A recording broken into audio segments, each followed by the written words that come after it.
Hola, buenas tardes. Soy la doctora Ana Laura Espinosa de los Monteros, endocrinóloga, y para mí es un honor y un placer estar con ustedes en este simposio organizado por la Academia Nacional de Medicina de Adenomas Hipofisiarios Funcionantes. En esta ocasión con el tema de tumores productores de ACTH, desafíos en el diagnóstico y tratamiento. Los tumores de la hipófisis productores de ACTH son la causa más frecuente de hipercortisolismo endógeno y ocasionan la enfermedad de Cushing. La producción sostenida de ACTH que no obedece a las regulaciones normales del eje hipotálamo hipófisis suprarrenal debido a un tumor que funciona de manera autónoma, activan la secreción de cortisol a nivel de las glándulas suprarrenales con el consecuente hipercortisolismo y el cuadro clínico que lo caracteriza. El curso deseable de los pacientes con enfermedad de Cushing será, desde luego, después del inicio de los síntomas, el tener un diagnóstico oportuno, pero sobre todo certero, en donde tengamos la seguridad de que el hipercortisolismo obedece al síndrome de Cushing, para poder ofrecer el tratamiento de manera temprana y lo deseable será siempre, desde luego, tener una remisión inicial de la enfermedad, pero que ésta pueda mantenerse también sostenida durante un plazo largo de tiempo. Como veremos, algunas situaciones pueden hacer que tanto el diagnóstico como la respuesta al tratamiento en ocasiones sea complicada, incluso más que en algunos otros tipos de tumores hipofisiarios funcionantes, como pueden ser el prolactinoma y la acromegalia.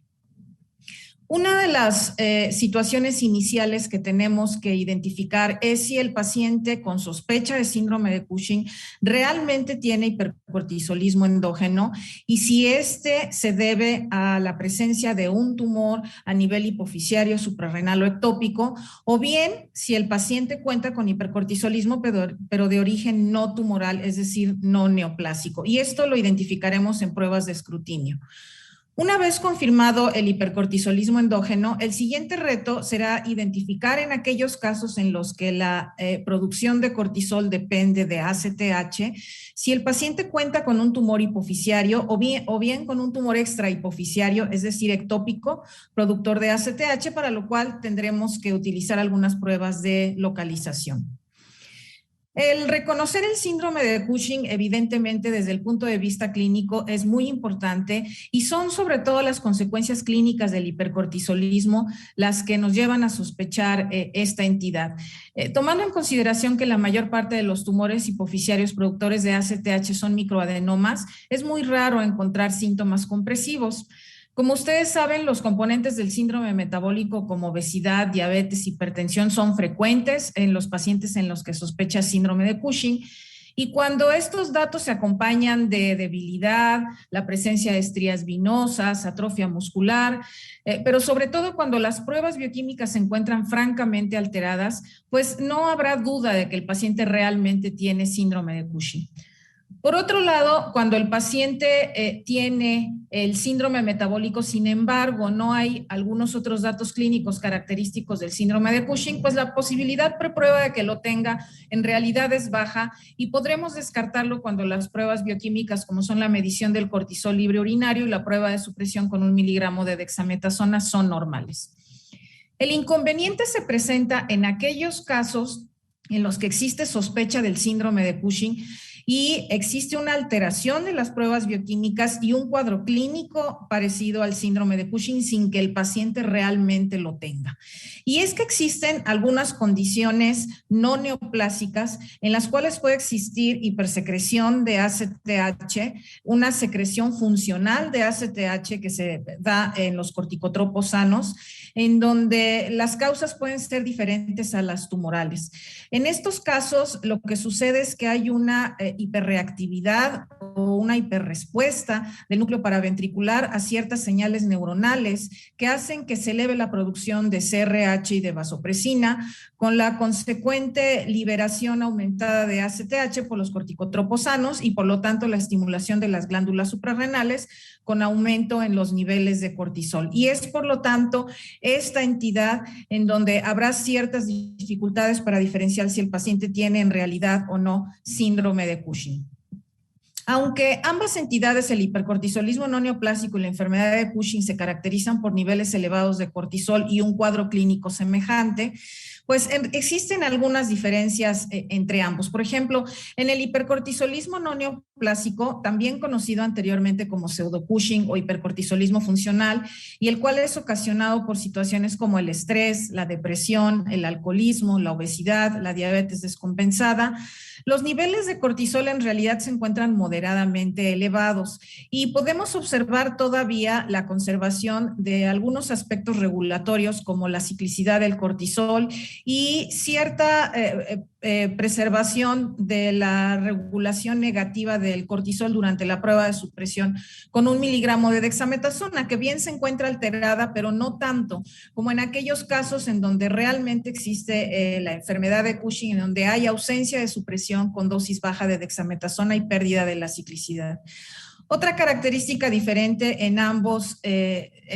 estados es la pobre respuesta a la estimulación con CRH y desmopresina en los casos de hipercortisolismo no neoplásico, tomando en cuenta que los corticotropos se encuentran ya máximamente estimulados, mientras que por otro lado, en la enfermedad de Cushing hay una hiperrespuesta ante estos estímulos. El estudio del paciente con sospecha de enfermedad de Cushing incluye una historia clínica completa en donde se descarte la exposición exógena a glucocorticoides. No existe una prueba que por sí sola pueda confirmar todos los casos de hipercortisolismo endógeno debido a la situación anterior que comentaba yo, con la posibilidad de falsos positivos o falsos negativos. De ahí que se tenga que recurrir por lo menos a 2 o 3 pruebas de las que les muestro en esta figura, ya sea la medición de cortisol salival o sérico nocturno, la prueba de supresión con dosis baja de dexametasona y la medición de cortisol libre urinario. La mejor prueba para confirmar hipercortisolismo será la que tenga mayor sensibilidad. De encontrarse alteradas las pruebas, pues confirmaremos el síndrome de Cushing. Si se encuentran normales, se descarta, y en caso de tener pruebas discordantes, habrá que revalorar al paciente nuevamente en 6 meses. Una vez confirmado el hipercortisolismo, el siguiente paso es determinar si el tumor se encuentra a nivel hipofisiario, como sucede en la mayor parte de las ocasiones, o bien si se trata de un tumor ectópico productor de ACTH o un tumor suprarrenal productor de cortisol. Y aquí la dificultad estriba en que en algunos casos de pacientes con tumor hipofisiario y con tumor ectópico, las lesiones no pueden ser visibles en los estudios de imagen. Entonces, les muestro aquí, por ejemplo, en algunos estudios realizados en el Hospital de Especialidades del Centro Médico Nacional Siglo XXI, en donde 15 de 84 pacientes con enfermedad de Cushing confirmada, es decir, casi el 18%, no tuvieron tumor visible en la resonancia magnética de hipófisis al momento del diagnóstico. Por otro lado, una cuarta parte de pacientes con síndrome de Cushing por producción ectópica de ACTH tampoco fue posible visibilizar el tumor, siendo catalogados como pacientes con tumor oculto. De ahí que las pruebas para identificar el origen de la producción de ACTH, ya sea hipofisiaria o ectópica, sean tanto aquellas pruebas dinámicas como son la prueba de supresión con dosis alta de dexametasona y la prueba de estimulación con CRH, junto con la realización de imagen con resonancia magnética de hipófisis. En aquellos casos en los que ambos estudios son negativos o bien discordantes para enfermedad de Cushing, tenemos como estrategia el realizar un muestreo de ACTH del seno petroso inferior. Este estudio consiste en la cateterización de ambos senos petrosos inferiores, a donde drenan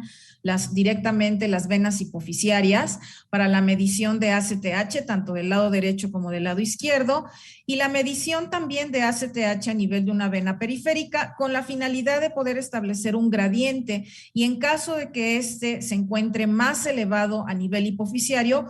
permita confirmar la presencia de enfermedad de Cushing. Y en aquellos casos en los que el gradiente sea negativo, considerar la posibilidad de síndrome de Cushing por producción ectópica de ACTH.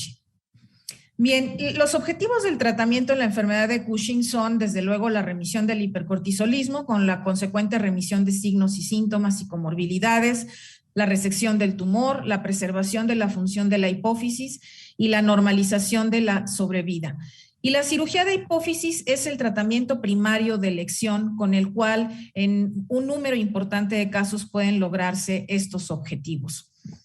Los desenlaces o resultados de la cirugía de hipófisis en la enfermedad de Cushing, pues evidentemente son desde la posibilidad del éxito inmediato, el cual puede presentarse desde el 50 al 70% de los casos, dependiendo del centro en el cual se lleve a cabo la cirugía, con la posibilidad de que el paciente desarrolle hipocortisolismo inmediato posoperatorio o bien permanezca eucortisólico. En aquellos casos en los cuales el adenoma fue totalmente resecado, tendremos curación a largo plazo, y en aquellos otros en los que el adenoma fue mayormente resecado, pero quedó algún remanente no visible para el cirujano o incluso en los métodos de imagen, pudiéramos tener curación inicial, pero recurrencia a mediano o largo plazo, lo cual se puede presentar entre el 15 y 25% de los casos. Y desde luego tenemos también como posibilidad,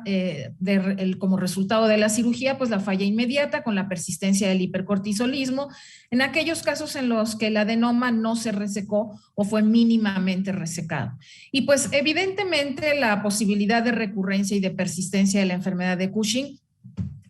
son considerados como dificultades y dilemas en el tratamiento y seguimiento de los pacientes. Dentro de las opciones del tratamiento secundario para esta enfermedad, tenemos pues el realizar una segunda cirugía de hipófisis o bien la administración de radioterapia, ya sea estereotáctica fraccionada o bien radiocirugía en el remanente tumoral, o bien tenemos como opción también el tratamiento farmacológico, y en aquellos casos en donde no sea posible ninguna de estas alternativas de tratamiento, pues la suprarrenalectomía bilateral. La decisión de qué tratamiento llevar a cabo de manera secundaria ante persistencia o recurrencia de la enfermedad de Cushing dependerá de las características de cada centro, evidentemente de la disponibilidad de los medios para llevarlo a cabo y de la experiencia de los especialistas.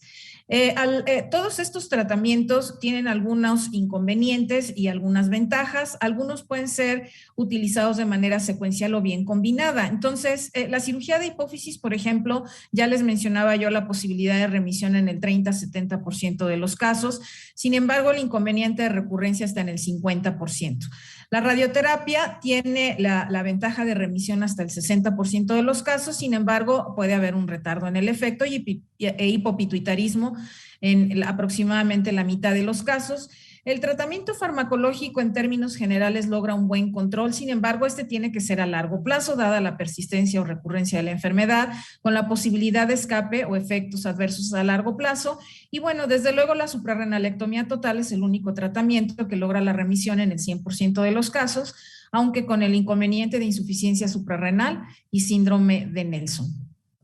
En esta figura les muestro los resultados de un estudio llevado a cabo en el Hospital de Especialidades del Centro Médico, en donde le dimos seguimiento a 84 pacientes con enfermedad de Cushing, todos ellos operados de primera intención con cirugía transesfenoidal de hipófisis, los cuales tuvieron un seguimiento promedio de 100 años. Y pueden ustedes ver aquí que casi el 62% de los casos tuvieron curación de la enfermedad a largo plazo. Sin embargo, en el 38% de los casos fue necesario utilizar algún otro tipo de tratamiento, ya fuera uno solo o varios, constituyendo entonces parte del tratamiento multimodal. En 16% de los casos debido a persistencia de la enfermedad y en el 22% por recurrencia. Veamos en esta tabla cómo en nuestro centro el tratamiento de segunda intención que más frecuentemente se utilizó fue la cirugía de hipófisis hasta en el 58% de los casos, la radioterapia en el 22% y la suprarrenalectomía bilateral en el 9% de los casos. Y incluso en 14 pacientes hubo necesidad de utilizar todavía algún otro tratamiento de tercera línea. Evidentemente, otro de los desafíos en el seguimiento de los pacientes con enfermedad de Cushing es la posibilidad de persistencia de algunas comorbilidades, incluso cuando el paciente ya se encuentra curado, ya sea que estas alteraciones relacionadas al hipercortisolismo persistan o incluso progresen sobre todo aquellas que se relacionan al síndrome metabólico. Miren, en este estudio podemos ver en esta gráfica la frecuencia en la que se presentaron las alteraciones relacionadas al síndrome metabólico, como exceso de peso, diabetes, dislipidemia e hipertensión, al momento del diagnóstico de la enfermedad de Cushing, en una evaluación temprana llevada a cabo a los 6 meses después de la curación, y en la barra gris, la frecuencia en la evaluación tardía después de un año de seguimiento en pacientes totalmente curados. Y vean ustedes cómo la persistencia de las comorbilidades a pesar de la curación del hipercortisolismo. En este estudio más reciente, sueco,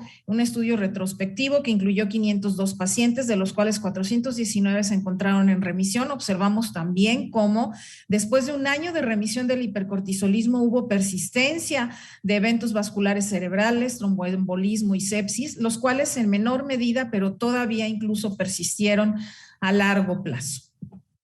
Bien, pues quisiera terminar por comentarles que la enfermedad de Cushing es una enfermedad compleja que requiere la atención multidisciplinaria en centros altamente especializados, sobre todo debido a la posibilidad de persistencia y recurrencia